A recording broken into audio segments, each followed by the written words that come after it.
Hey, this is Michelle, and you're listening to Words with Michelle, the podcast, a show where I sit down and have conversations with influencers on a range of topics, anything from natural hair, employment, discrimination, food, relationships, and everything in between. So sit back, relax, and enjoy. If you want to send me an email, hit me up at michelle@wordsmichelle.com.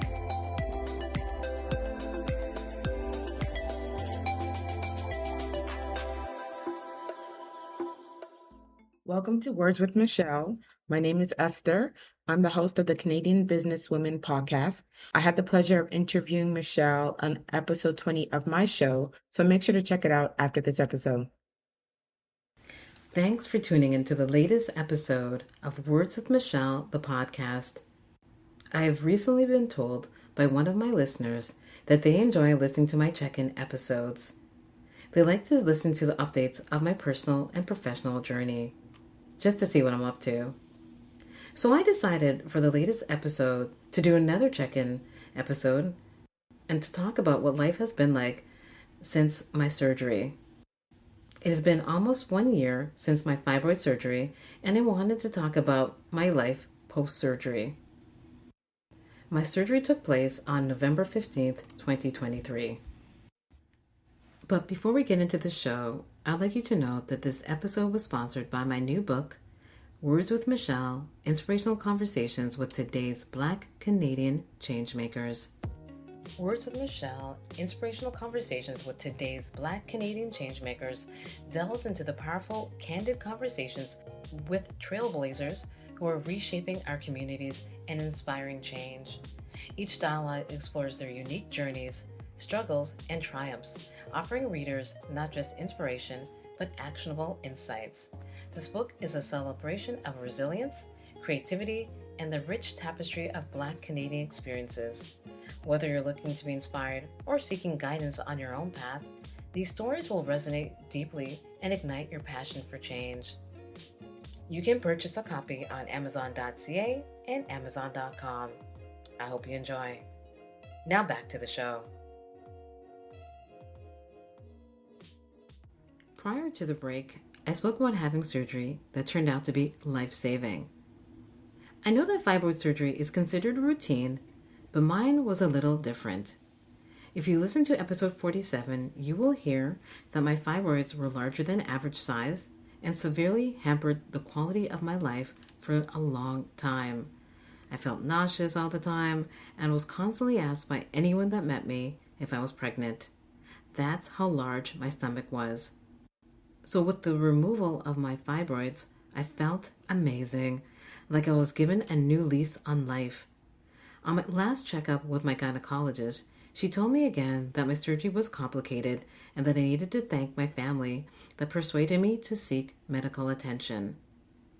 The removal of the mass has changed things, physically, emotionally, and professionally.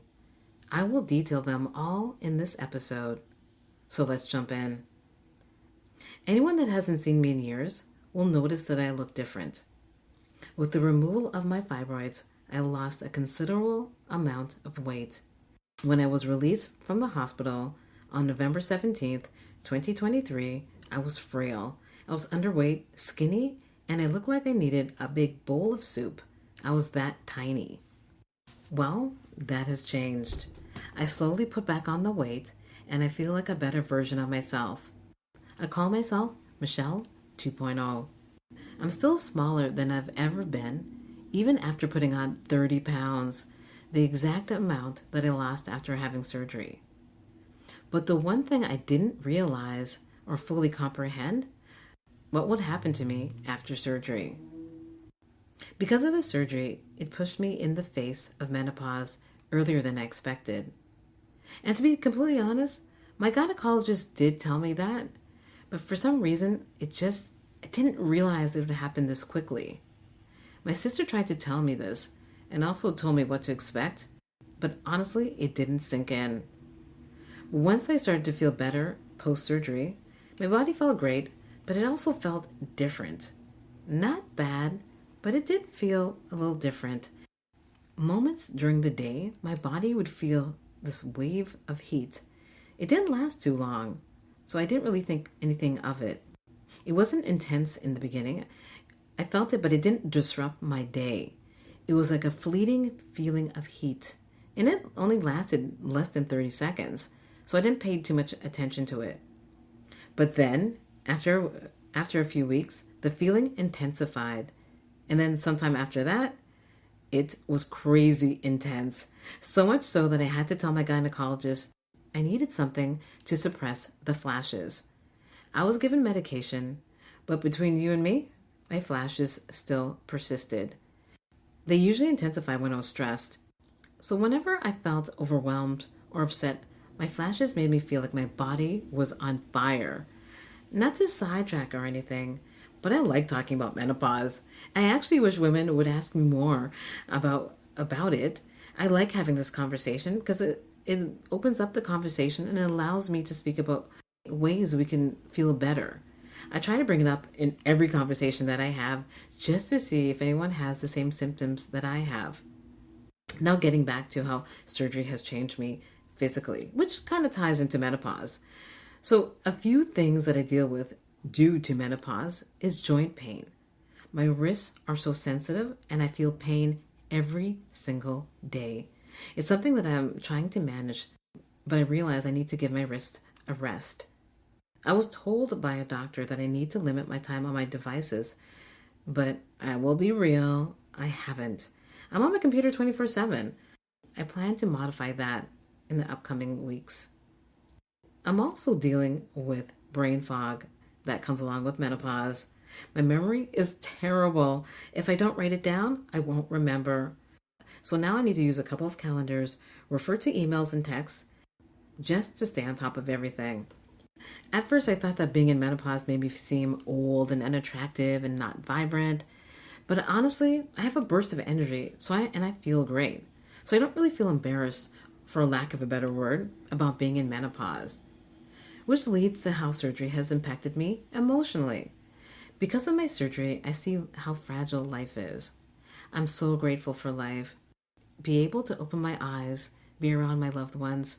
I survived being on an operating table and being open up, my insides ripped out. I'm happy that I survived that.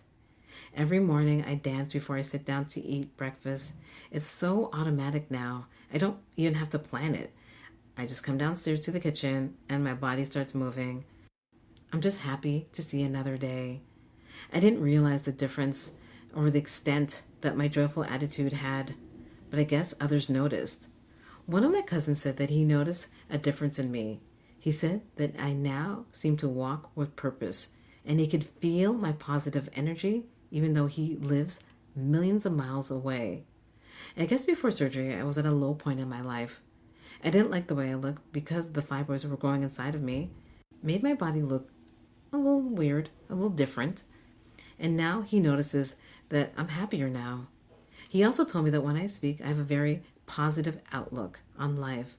I couldn't believe it when he told me that. I had no idea what I sounded like pre-surgery. I'm just glad that I seem, and I am, more content now. Because of that, my energy is a reflection of my mood. And I've noticed that because every time that I leave my house, someone will smile at me or come up and talk to me. I was told that I'm now functioning on a very high vibration and others are in tune to it. I'm so grateful for that. Which I guess leads me to how my life has changed professionally. The removal of the fibroids has had a huge impact on my professional life because I feel better. I was able to complete my book, a book that was started in 2022. Well, the concept was born in 2018, but I wasn't able to finish it for various reasons. I picked it up in 2022, and again, I wasn't able to finish it due to health, family life, and various deaths in my family.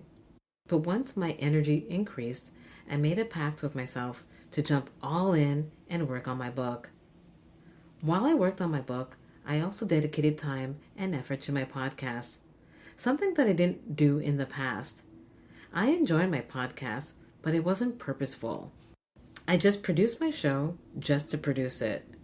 Now I treat my show as my business. It has allowed me to network, to create and to accept projects. Without my podcast, I'm not even sure if I would even have a book. And my book is one of my proudest achievements. It's the latest addition to the Words with Michelle brand. I started off as a blogger, became a podcaster, and now an author. Y'all, I'm still getting teary-eyed when I call myself an author. Standing at Indigo in a different book list, and for anyone outside of Canada, Indigo is a huge national bookstore, and a different book list is a Black-owned bookstore in Toronto, a place where I attended countless events. So, standing in these bookstores with customers at my book signing still hasn't sunk in. People came up to me asking me to tell me more about the book and to find out more about me. And once I told them about how I got there, meaning how the book was completed, they told me that they were proud of me for pushing through my adversities. Yes, I went back into my feelings. I'm not one to accept compliments easily, but I had to really accept and receive those compliments. I guess I have accomplished a lot since having surgery. I've gone from not being able to walk 5 feet without feeling tired or sick to being able to finish my book and go and promote my book at several signings. I'm so grateful for that. My next stop will be as a vendor at the New Toronto Holiday Market. I hope to see you there.